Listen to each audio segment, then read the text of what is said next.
Pradedam įrašinėti, jeigu jūs galite, išsijunkite mikrofonus ir kameras ir pradėsime nuo to, kur iš tikrųjų ką tik užbaigėm su Erika. Tai universitetas.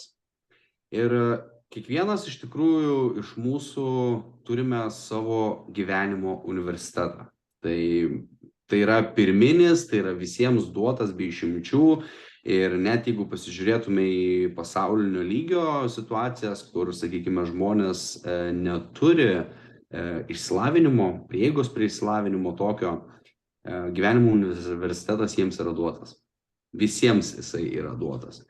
Ir kiekvienas mes jį gauname palei daug aplinkybių, palei tai, kas mums gyvenime yra duota, tėvai, broliai, seserys, seneliai, aplinka, kultūra, visas pasaulio kontekstas, į kurį mes papuolame.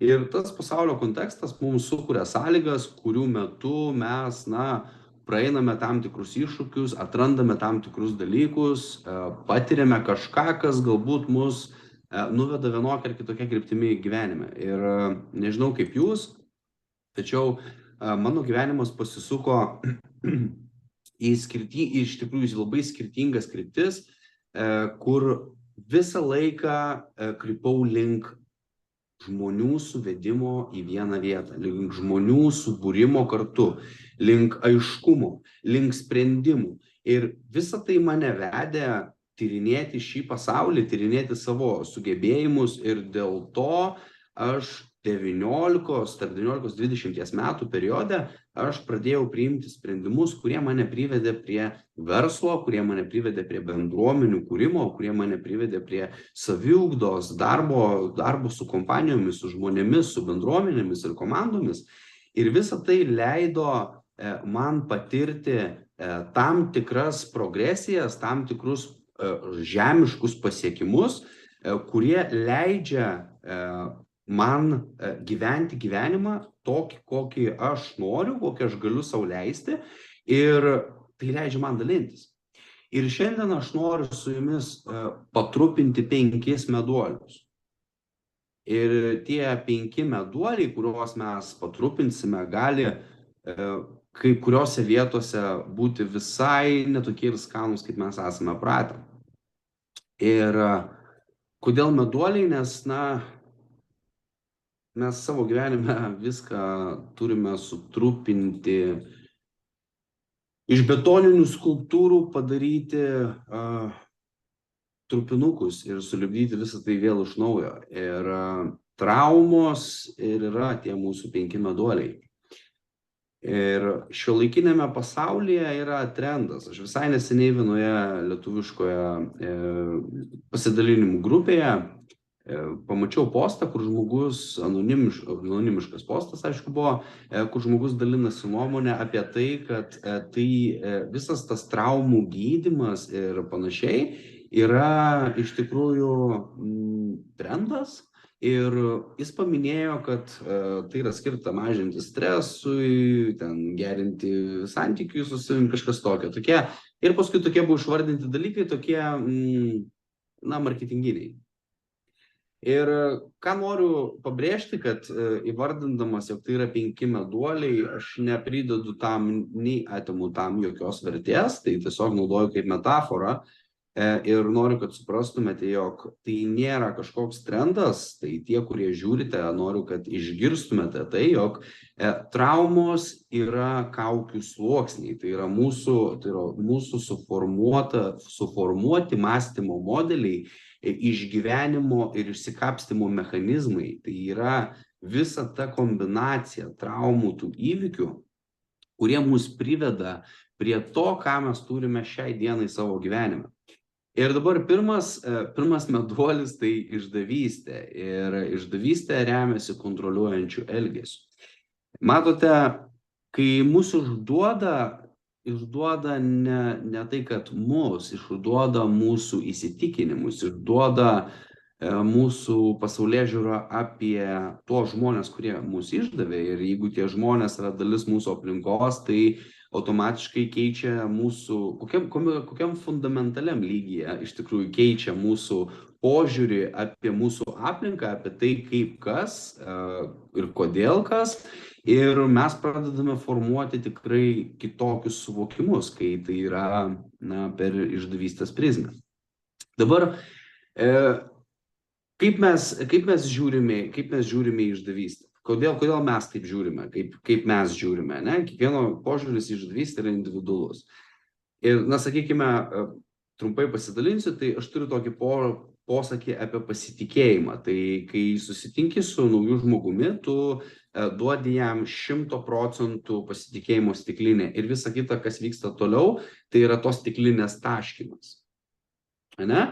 Tai dabar, jeigu aš, sakykime, esu labai jautrus ir tam tikriem raktažodžiam, arba tam tikriem epizodam, arba esu uždaręs savo širdyje supratingumą, klausimą tam, kad suprasti, aš galiu labai greitai, kaip sakyt, pradėti nepasitikėti žmogumi ir jį atstumti.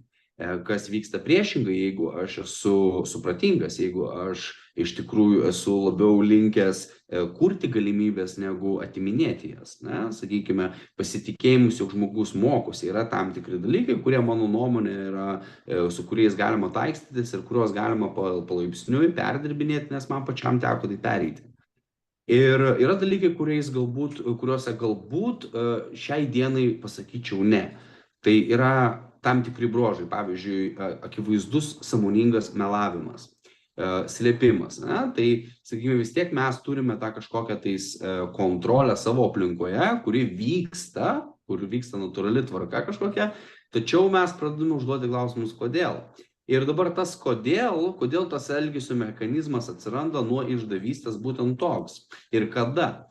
Tai vienas pirmų yra įtakojančių faktorių, tai tėvų elgesys ir apskritai visa šeimos sistema.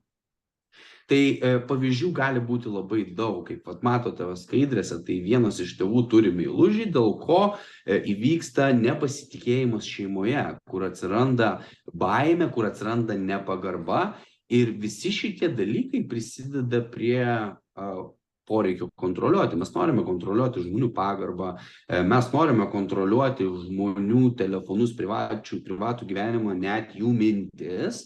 Ir visa tai sumuojasi į tai, kad, ką mes iš tikrųjų darome, tai mes tiesiog projektuojame baimę ir nepasitikėjimą į savo gyvenimą toliau, dėl to, kad kažkas kažkur gyvenime įvyko. Sakykime, klausimasis, kaip tėvai kalba apie reikšmingos šeimos problemos slėpimą. Tai yra toks svarbus dalykas, kur esant, sakykime, mums vaikam, pagalvokit, kokia yra plona riba įvykti kažkokiam emociniam įvykiui, kuris, turi kažkokią emocinį įkrovę, kurią mes galime vadinti kaip trauma kažkokio pobūdžio, ar kažkoks tais vaiko jausmas, kad jis buvo nepriimtas, jis buvo atstumtas, jis buvo išduotas. Tai ir koks mažas tarpas tarp to, kad jisai pradeda jaustis apkrautas problemomis. Tai kiek yra svarbu mums save edukuoti, kaip mes priimame tokius sprendimus ir kaip tai iš tikrųjų gali įtakoti mūsų pačių ir mūsų vaikų gyvenimus. Tai tėvai ir šeimos sistema yra vienas dalykas. Manau, čia pavyzdžių galime šimtus ir net tūkstančius parašyti ir suprantame puikiai, kad vienas pagrindinių elementų žmogaus raidoje ir yra ta aplinka, ta šeima, kurioje gimstame, augame ir tai suformuoja labai didelį dalį to, kas mes esame. Dabar antras epizodas šioj situacijai tai būtų bendruomenė, bendramžiai, mokykla, mokymo sistema, visada edukacinė sistema ir kadangi paimkime labai paprastai, čia jums paskaitimui tie 5 punktai, o aš pasidalinsiu su jumis, ką aš manau apie labai paprastą dalį, kas liečia edukacinę sistemą ir visą jos pokytį, visą jos poveikį. Tai yra, kad mokytojai, kurie yra įdarbinami mokyklą, jie yra ruošiami mokyti temą. Jie nėra ruošiami mokyti emocinio tobulėjimo, jie nėra mokomi ruošti vaikus gyvenimui, transformacijai, kažkokių įsitikinimų. Jie yra darbuotojai, kurie formuoja tam tikrą mąstymo modelį, net patys to nesuprasdami. Kaip ir, sakykime, tas darbo valandų, mokymo valandų skaičius, pertraukėlės, atsistoti, atsisėsti, pagarba, supratingumas, nuoširdumas, manieros, tai yra nuostabūs dalykai. Tačiau, kai mes tai darome nuo 5-6 metų ir panašiai, tai yra tam tikras, kaip sakykime, pereinamasis, galbūt įvardinkime, kur pereinamasis periodas, kur vaikas turi turėti savo kūrybinę laisvę, dėl ko sistemizuotas edukavimas neleidžia pražysti rimtiem talentam iš tikrųjų globaliu mastu, ir aš manau, kad edukacinė sistema yra atsakinga už labai daug talento užgesinimo ankstyvame amžiuje. Tai jau, manau, būsite paskaitę 5 šitus žingsnelius, kurie galimai prisidėjo prie kažkokio vaiko, prie kažkokio šiai dienai suaugusio galbūt žmogaus, arba šiai dienai prisideda prie kažkokio vaiko gyvenimo kūrimo. Ir pereiname prie antro meduolio. Ne prie antro meduolio, pardon. Pereiname prie potencialaus suaugusio žmogaus elgesio mechanizmus. Ir dabar šita dalis iš tikrųjų yra labai svarbi, kur mes galime pamatyti save tame. Ir kaip mes galime tame pamatyti save. Tai būtent ta išdavystė, kurią mes patiriame, jinai sukuria mūsų aplinkoje tokius saugiklius. Tai mes pasijaučiame nesaugiai. Saugiklius sukuria, dėl ko mes pasijaučiame nesaugiai. Tai yra kažkokie veiksmai, žmonių žodžiai, kažkokios tais situacijos, kur tai mums asocijuojasi su galima išdavystė. Jeigu, sakykime, kažkada buvome pakviesti kažkur ir ten buvome apvogti, mes galime susiformuoti labai didelę, kaip ir, pavyzdžiui, po avarijų ir po kitų stipresnių įvykių, mes galime susiformuoti baimę, jog tai gali įvykti vėl, ir mes galime tapti labiau budrus žmonių judesiams, žmonių veidams. Mes galime pradėti kontroliuoti savo aplinką, kas mums patinka, kas mums atrodo saugu, nesaugu. Tai atsiranda, overthinkimas, didžiulis pergalvojimas, ir tai toliau formuoja mūsų elgesio programas, kurios iš tikrųjų kreipia visą gyvenimą. Būtent šitas ekranas, kurį pamatysite dar 4 kartus, jisai kalba apie tai, kaip tai formuoja mūsų suaugusių žmonių gyvenimus dabar. Tie visi įvykiai iš vaikystės, iš mūsų gyvenimo, kurie yra užkrauti negatyvią emociją ypatingai, tai yra labai stiprus kelrodis mūsų gyvenime. Taigi, tai dabar antras meduolis, dabar jau pataikiau. Antras meduolis – atstumimas. Ir šitoje vietoje žmonės pabėga. Žmonės bėga nuo jausmo būti atstumti. Ir tai yra iš tikrųjų labai liūdna, dėl ko labai daug žmonių užsidaro žaidimuose, dėl to, kad tėvai dėl technologijų ir dabar, sakykime, jaunosios kartos augančios, tėvai praleido tam tikrą laiko kiekį telefone augant mažiems vaikams. Mūsų tėvai, sakykime, man 27 šiai dienai, ar kažkam galbūt 35, tokių dalykų nebuvo. Jie dirbo, tačiau tie vyrai dirbo, sakykime, o moterys leisdavo galbūt daugiau laiko namuose, prie ūkio darbų, tačiau vaikai visi, mes kažkaip buvome kartu ir daugiau leidome laiko su tėvais. Tai yra šiek tiek paprasčiau. Dabar, pavyzdžiui, šiuolaikinės visuomenės periode, tai tas būtent atstumimas, kur vaikas siekia dėmesio ir jūs, sakykime, esate telefone ir vaikas akivaizdžiai rodo savo kaprizai, savo emocijomis, ir jisai nori kažkokio tais dėmesio, jisai kažko negauna, ko jis nori, arba jisai turi emociją viduje, kurios nežino, ką su ją daryti, ir jisai šaukia, ir jisai kažkaip bando prisikviesti jūsų supratingumą, jūsų ramybę, ir, sakykime, jūs elgitės priešingai, jį atstumėte arba ignoruojate sėdėdami telefone.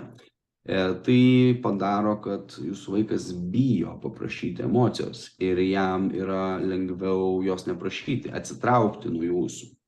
Dėl ko ir sako, kad mes padarome taip, nes mums taip yra lengviau. Tai duodame telefonus ankstyvam amžiuje ir panašius dalykus. Tai jo, yra pabėgimo būdas, nes neatstumtas žmogus neatstuminės kito.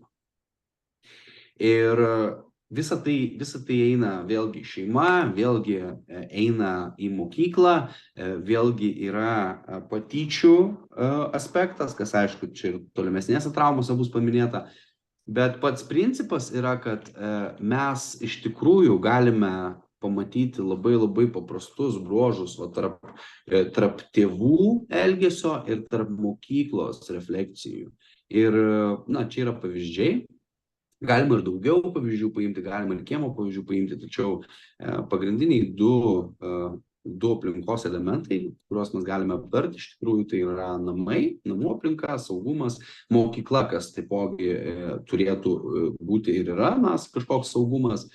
Tad visi puikiai žinome, kartais ir tuose pačiuose namuose vaikams būna nesaugu dėl to, kad tėvai turi priklausomybių, dėl to, kad turi problemų su pykčiu, su dar kažkokiamis emocijomis, ar šiaip turi kažkokių psichologinių sutrikimų, kas taipogi prisideda prie visos raidos, prie mūsų formavimo.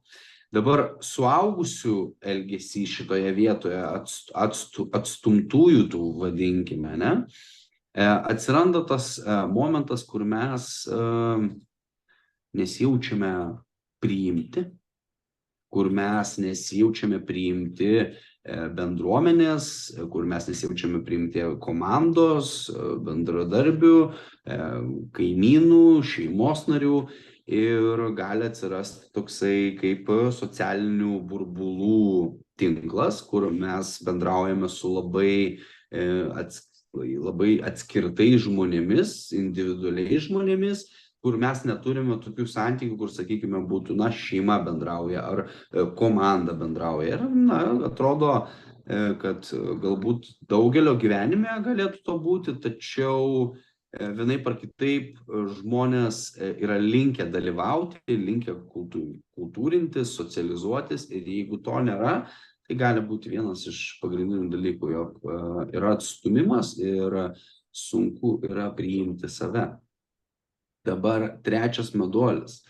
Skaniai valgus jam tas meduolis, tai trečias meduolis apleidimas ir elgesio mechanizmas yra priklausomybė.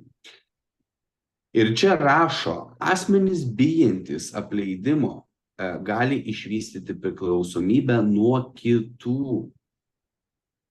Ir čia, aišku, čia yra Mariaus Germano tema, jisai mūsų santykių ekspertas ir aš šiais klausimais visus savo klientus, visus savo pažįstamus siunčiu pas jį. Ir šitoje vietoje mes suprantame, kad santykiai yra apie daug priklausomybių. Ir kuo didesnis buvo atstumimas, kuo didesnis buvo mūsų apleidimas, kur mes buvome, sakykime, nepriimami ir atstumiami iš šoną, lyginant, sakykime, su kitais broliais seserimis, tai jau yra to formato trauma. Ir noriu, kad pagalvotumėt apie šitą būtent vietą, apleidimo momentas. Kiek šitas momentas yra sąmoningas tėvams? Sakykime, dabar mes turime galimybę mokytis šitus dalykus iš tikrųjų labai labai lengvai. Mes kalbame apie tai, net dabar esate workshop'e, seminare, kuriame kalbatės, dalyvaujate, mokotės apie būtent šias traumos temas. Ir anksčiau to nebuvo. To nebuvo mūsų tėvų gyvenime, mūsų senelių gyvenime, tai buvo kitaip.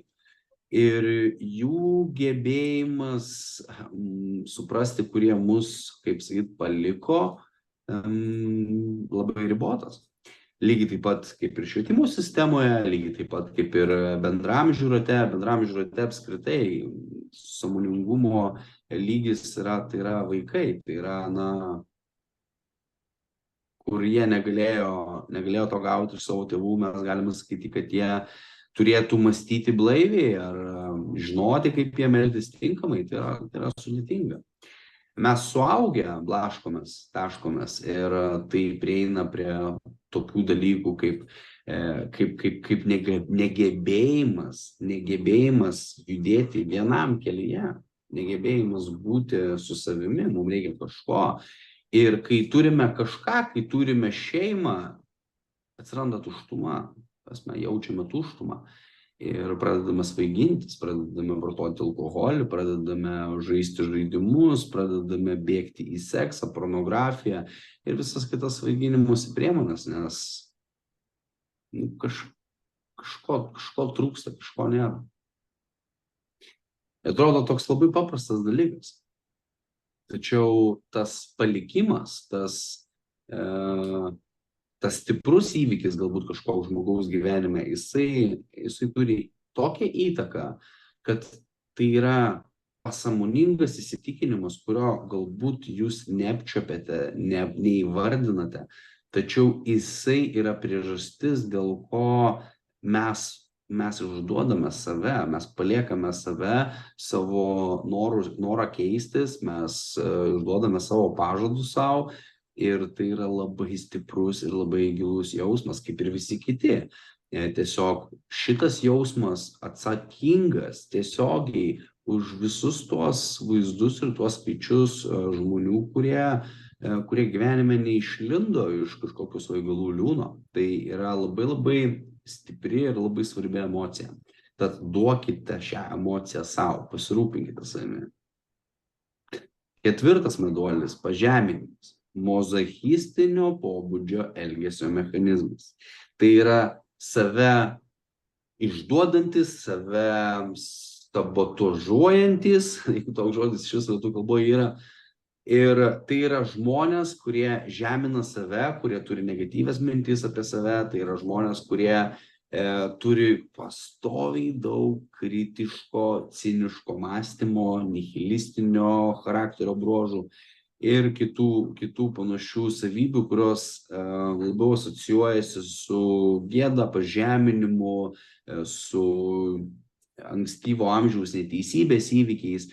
Visi šitie dalykai sueina į pažeminimo jausmą. Ir pavyzdžiui, kai tėvai drausmina vaiką ir tai daro prie aplinkos, tai yra labai labai labai galingas įrankis, kaip sutraumuoti vaiką. Tai yra labai galingas įrankis. Ir mes manome, kad galbūt jie tokiu būdu prisims atsakomybę, tačiau tai nėra apie atsakomybę, tai yra apie tai, kodėl tu man tai darai. Ir jeigu kažkas nežinojo, tai žiūrintis šį video, kai vaikas yra auklėjamas fiziškai, jo smegenys nesuvokia jokio skirtumo tarp jo gyvybei grėsiančio pavojaus ir jūsų auklėjimo situacijos. Tai ką tai reiškia teoriškai ir praktiškai, jog jūs auklėjate savo vaiką smurtu, psichologiniu ar fiziniu, ir tai priveda jo nervų sistemą prie būsenos, kuris galvoja, kad jo gyvybei gresia pavojus. Tai aš nemanau, kad jūs to norėjot savo vaikui, tai manau, tai yra puikus dalykas žinoti.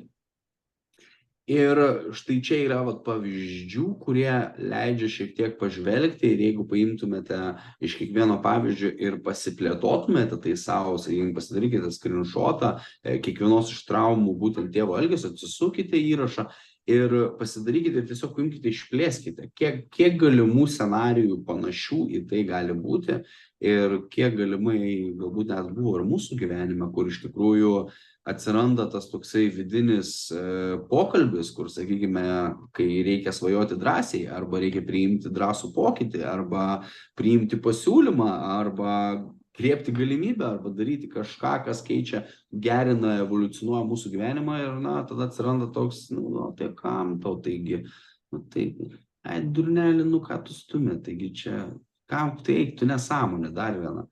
Ir viskas, toks pokalbis atsiranda savyje daugybėje vietų, ypatingai, kur yra pateikiamos naujos idėjos. kur yra pateikiamos naujos idėjos, kažkas, kas meta iššūkį senom doktrinom ir priešina, kaip sakyt, priešina tuo metinius įsitikinimus su naujais galimais. Ir visas tas pažeminimas iš tikrųjų vyksta ne tik tarp mokinių, tačiau ir tarp mokytojų ir mokinių. Ir tai yra dar stipresnis, nes pažeminimas yra daromas prieš kitus vaikus, suaugusio personalą. Kas, manau, suprantate, kad ankstyvam amžiui vaikui mokytoja yra, pastatomas kaip autoritetas. Nes tu stot, pasitikt, pagarba, visi kiti dalykai ir tai yra pozicionuojama kaip autoritetas. O autoritetai yra atskira seminaro tema. Tad, manau, suprantate, kiek svarbu yra ta komunikacija, tas priėmimas vaiko, gebėjimas naviguoti situacijose, kur vyksta konfliktas, kur prasideda žeminimas ir iš tikrųjų aiški ir rimta edukacija apie tai, kas yra žeminimas vaikams. Nes kai aš atsimenu mokykloje, tai pažeminimas buvo rodomas tik tais jau apie rezultatą, tačiau niekuomet nebuvo pasakojama apie tai, kodėl atsiranda poreikis žeminti kitus. Nes greičiausiai tave kiekvieno žingsnio mažino, tave visaip vadino, kad ir be tikslo įžeisti, bet tave vadino. Ir automatiškai tu įsidėgi tą tokį, ką tu. Tai va, tai tas bendravimo mechanizmas, kur tu kandi atgal, tai yra pažeminimo forma. Ir dabar, kai mes suaugome su tuo, aš pasidalinsiu, pavyzdžiui, tokiu epizodu iš savo patirties, tai agresija, problemų sprendimas keliant toną, problemų sprendimas aktyvinant kūno kalbą, problemų sprendimas fiziškai, kas būdavo, pavyzdžiui, mano ankstyvesniam gyvenimo etape, tai mano problemos buvo sprendžiamos fiziškai ir kadangi aš gyvenau tokį gyvenimo būdą, taip užaugau, man tai buvo ganėtinai priimta tarp tos aplinkos, kurioje aš, kaip sakyti, navigavausi tuo metu, ne? Ir dabar tokių scenarijų, kai žmonės save uždaro į mažą patalpėlę, kurie dirba nuo 9 iki 5 ar nuo 6 iki 6 ir pradeda tiesiog auginti svorį, pradeda žiūrėti televiziją, pradeda žaisti, pradeda vartoti alkoholį, rūkyti, ten kitaip kažkaip dar svaigintis. Ir kai jų gyvenimas susidaro tokią mažą dėžę, kuri veikia kaip mechanizmas, galbūt dėl to, kad jie kiekvieną kartą bandydami išeiti iš to mechanizmo, jie save suvalgo. Kiekvieną kartą bandydamas išeiti, tu negali išpaimti tiesiog tiesiog paimiau ir išėjau. Tu griūsi. Daug kartų griūsi. Ir kas su tuo negerai? Kodėl tu sugalvoji, kad negalima griūti? Ir tas momentas, kur nugriūni ir bamsa. Ant žodžių, ant veiksmų, kažkaip dar nubausi, pavyzdžiui, pasakei, negersi, tai dabar jau šiandien jau gersiu. Jeigu tau tai pažįstama, jeigu supranti apie ką aš, tai yra būtent tai. Ir tai yra pagrindinis dalykas, kurio tu neatleidi, nepaleidi ir kai tai padarysi, paleisi ir šitus dalykus. Tai nėra taip baisu, kaip gali atrodyti, tai nėra taip netgi gilu, kaip gali atrodyti. Tai yra savam gilyje, tačiau tai yra ranka prieinama. Ir iš tikrųjų galiu pasakyti tau, kad reikia drąsiai tai daryti. Tai yra svarbu nebijoti. Ir atrodo, žmogus, kuris dengtųsi pykčiu, tai kaip tik gal iš pykčio padarytų stipriai. Čia ir yra problema. Aš iš pykčio sportavau. Aš sportavau iš pykčio, iš mąstymo, jog man reikia būti kažkam pasiruošus. Ir aš pastoviai turėdavau traumas visokias, man pastoviai reikdavo daryti pertraukas ir panašiai. Ir ta prasme, mano santykis su mano kūnu buvo iš išskaičiavimų. Ir jeigu tu tinki proporcijas, šį kartą žiūrint į veidrodį normaliai. Jeigu ne, mažas. Ir kas vyksta? Tolimesnis žeminimas, ciklas, kuriame tu užsisuki, kuriame tu gyveni. Ir kai priėmiau savo kūną, kuris jau nebuvo proporcingas ir toks, koks man patikdavo ir buvo sunkesnis 10 kilogramų, nei kad nors gyvenime buvau pratęs matyti ir kas jau buvo daug. Ir tą momentą supratau, kad turiu save mylėti ir priimti. Ir tada uždaviau savo klausimą, kodėl aš turėčiau savimi rūpintis. Ir aš savo atsakiau, kodėl aš turėčiau savimi rūpintis. Ir kodėl aš galiu sau leisti sportuoti, kodėl aš galiu sau leisti užsiimti kovos menais. Ir ar man yra tikslas pykti, kažkur ant kažko leisti, bandyti kažką sužeisti, ar kažką padaryti kažkam kitam, kad jam skaudėtų, ar skaudėtų man. Tai prarado prasmę. Prasmė atsirado labai paprastuose dalykuose. Mano kūnas pajėgus tai daryti. Tai padeda man jaustis dar geriau. Ir kodėl to nedaryti? Taigi, pokytis tame yra neišvengiamas, atsiminkite, visas gyvenimas yra vaikščiantis pokytis, o dabar 5 meduolis – neteisybė. Neteisybės paveikti žmonės susiduria su viena didelė problema. Jie yra nelankstus ir gan tiesiogiai. Netgi kūnai yra nelankstus. Ir ypatingai klubų sritis, apatinė nugaros dalis, šitos vietos jos tampa nelankščios, stagnacija atsiranda. Gali stagnacija atsirasti kitose sąnariuose, riešuose, čiurnose, kakle ir panašiai. Tačiau čia yra neperdirbtos emocijos. Taip mes tai matome. Ir dabar visas šitas neteisybės formatas, jisai atsiranda labai iš smulkių epizodų. Tai vienas dalykas tėvų elgesys, šeimos visa sistema, o kitas dalykas televizorius, filmai, socialiniai tinklai dabar. Tai yra kosmosas. Mes galime tyrinėti, skaitinėti, kokie variantai galimi su šeima, su mokykla. Tačiau tai yra kur kas plačiau šiai dienai. Ir būtent tas visuomeninis palyginimas, kur mes lyginamės į kitus, kur mes prisitaikome prie bandos jausmų, kur mes prisitaikome prie masės generuojamų klaidingų ir teisingų ir neteisingų įsitikinimų, nuomonių, sprendimų apie svarbiausius dalykus mūsų gyvenime, kur išorė pradeda įtakoti ir kišti į mūsų informaciją nuo ankstyvo amžiaus tokią, kuri mums turėtų būti aktuali ir turėtų ryškintis mūsų gyvenime tik tais brandesnėme etape, kur mes jau gebame suprasti pirmiausiai savo emocijas ir savo minčių kilmės šaltinius. Va tada mums yra labai svarbu visa ta socialinė informacija, visas tas pokytis, kas mes, kokie mes ten ir panašiai, kokius sprendimus mums priiminėti. Ir kaip mums gyventi, kaip mes galime priimti sprendimus, kaip mums gyventi, jeigu mes nežinome, kodėl mes priėmėme sprendimus tokius, kokius mes priėmame.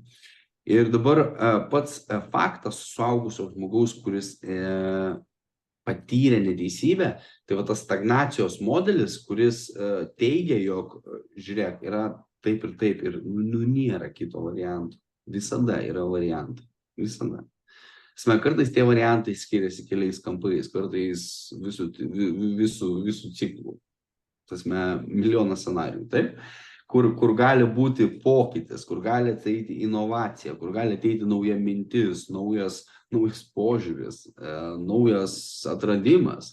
Ir lygiai taip pat kaip ir senovėje atsiradus kažkam, kaip galbūt matėte Mercedes-Benz įkūrėjo žmonos, atradėjo žmonos, kuris sukūrė ten tą pirmąją mašiną komercinį video, kur jinai atvažiavo į kaimą ir jai ten kažkas nutiko ar pasibaigė kuras ir kur buvo pirma istorijoje degalinė užfiksuota.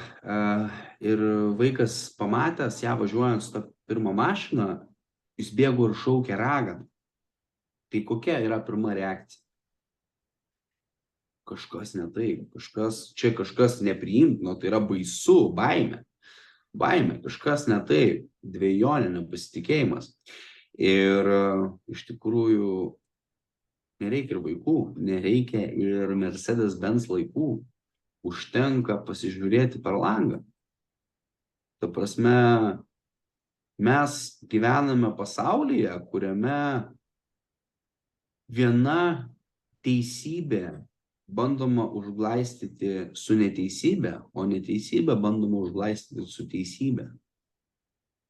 Ar mes galime sakyti, kad tame yra taisyklės?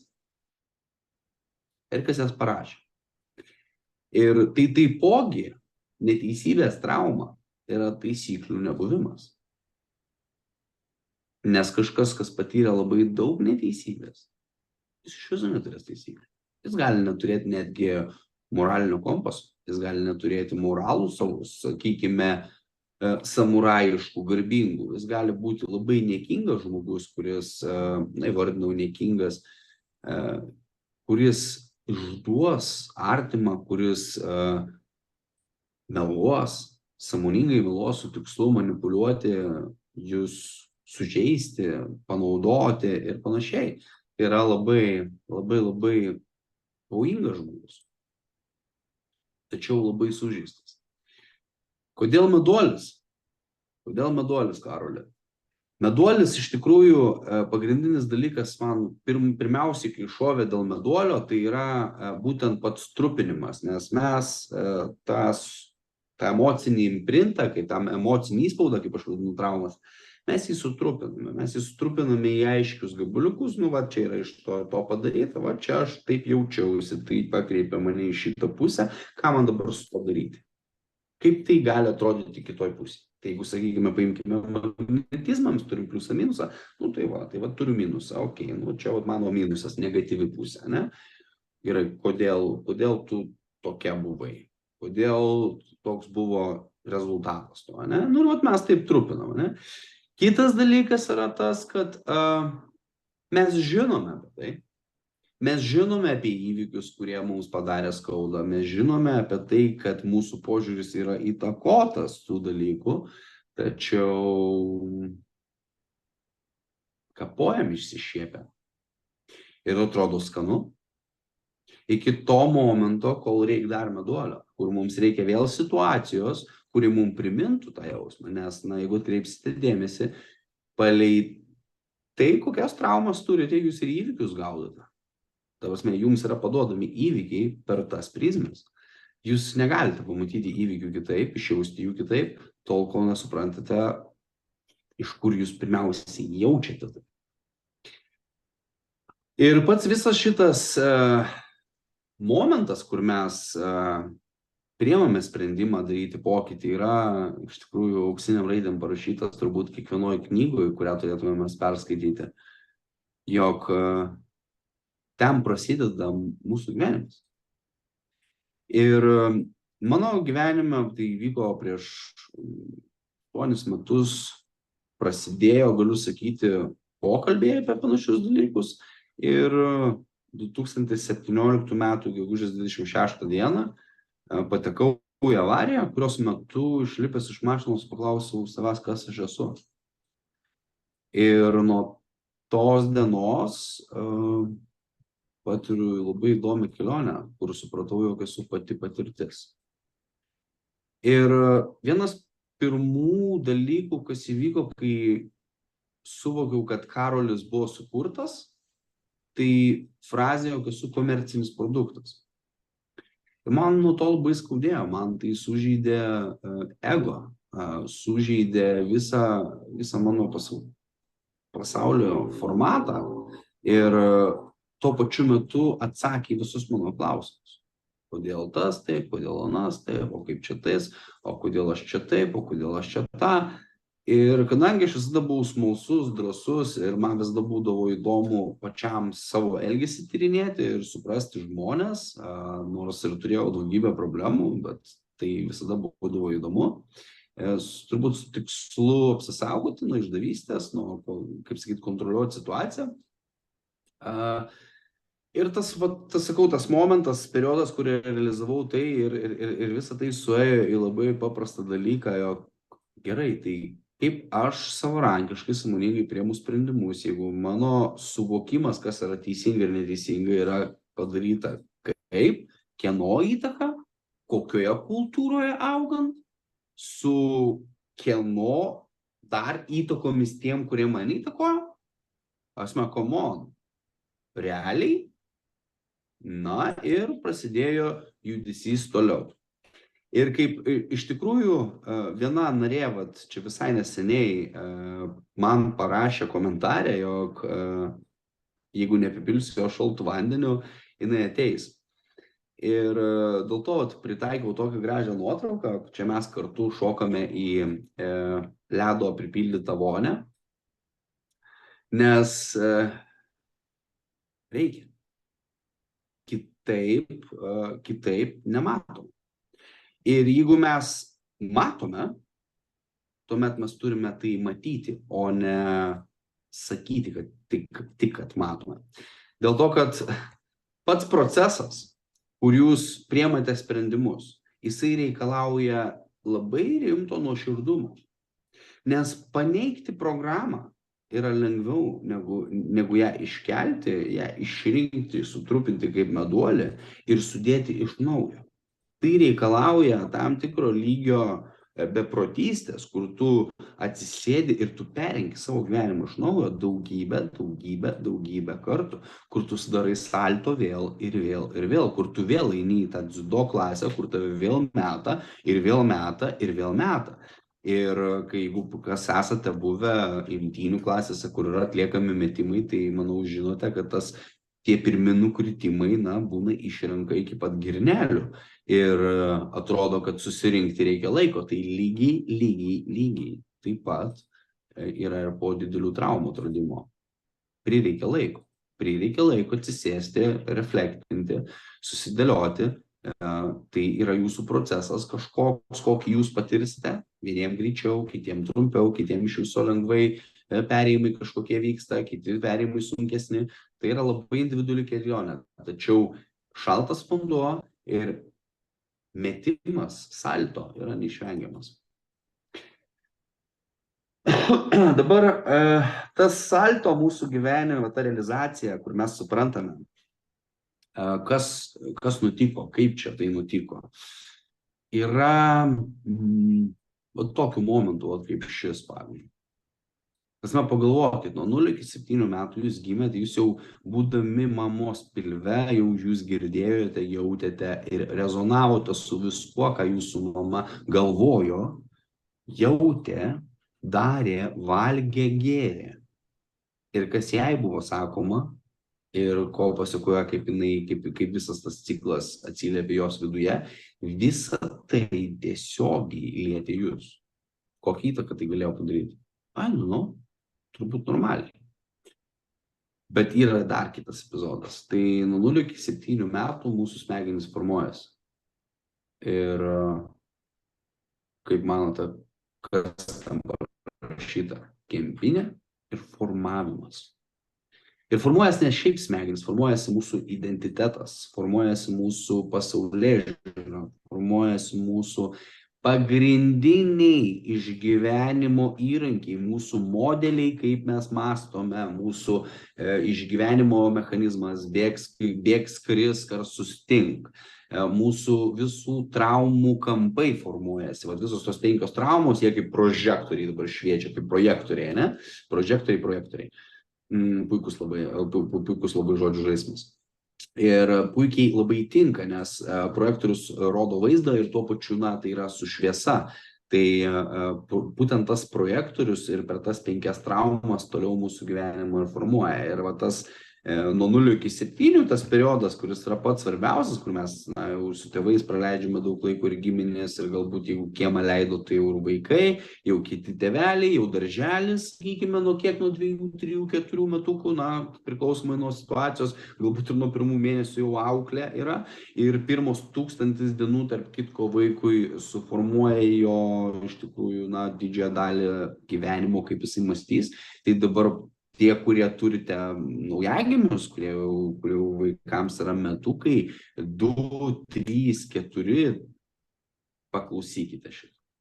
1000 dienų yra grubiai plius minus periodas, kuriame jūsų vaikas įgaus tiek įrankių, kad pakaks nukalt gyvenimo takui.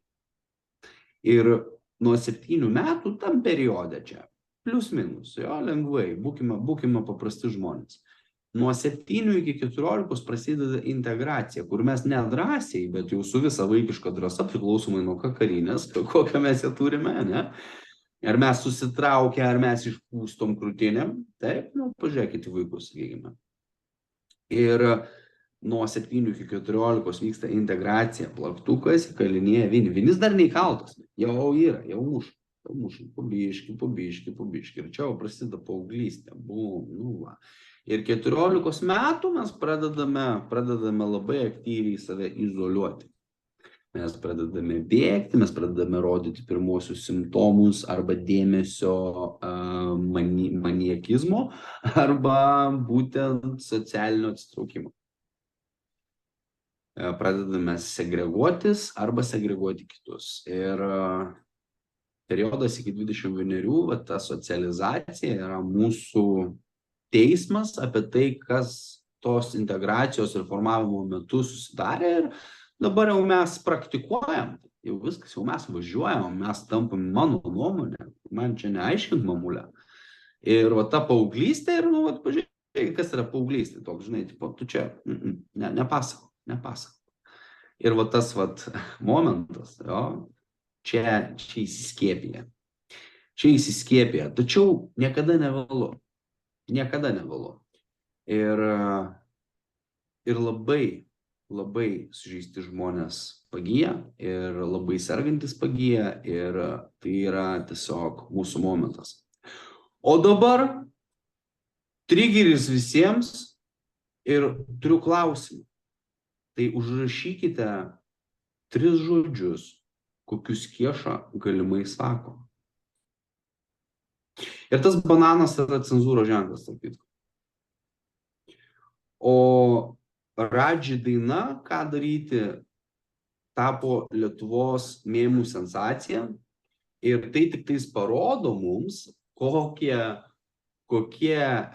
juokingi iš tikrųjų gali būti mūsų mąstymo mechanizmai, kur mes randame, kaip prisikabinti lygioje vietoje, kaip mes randame priežastis ir kaip mes lengvai teisime.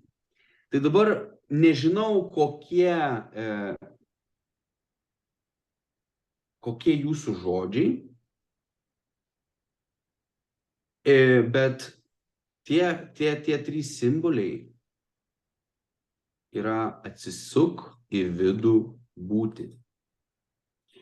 Ir tikiuosi, kad jūs visi užrašėte tą patį. Okay? Tai iš tikrųjų šiandien tiek. Ir laukiu jūsų klausimų, laukiu jūsų pasidalinimų, laukiu jūsų nuomonių. Ir ką mes galime su to padaryti, kaip mes galime vieni kitiems padėti, kaip mes galime padėti jaunosioms kartoms, kaip mes galime padėti savo permokti visas tas programas, kaip mes galime sukurti sąlygas pasaulyje per save, tom programom permokti save, kad žmonės atrastų savo autentiškumą ir savo ryšį su Dievu, su visata, su savo vidiniu energijos šaltiniu, kuris yra gryna sąmonė, nepaveikta, nepažeista, neišformuota, nedeformuota, kur mes galime sugrįžti į tą vidinę ramybę čia ir dabar, net jeigu kažkurioje vietoje išsitrigerinam. Tad gražiaus jums likusio laiko, patirties, to, ką darote šiandien, to, ką darysite rytoj ir viso šito gyvenimo. Tad ačiū tiems, kas žiūrėjote, o dabar varau į užkulsius, nes man įdomu, ką Hebra, kuri čia su mumis backstage dirba, ką jie atsakė į tuos 3 simboliukus. Tai ačiū jums, kad žiūrėjote.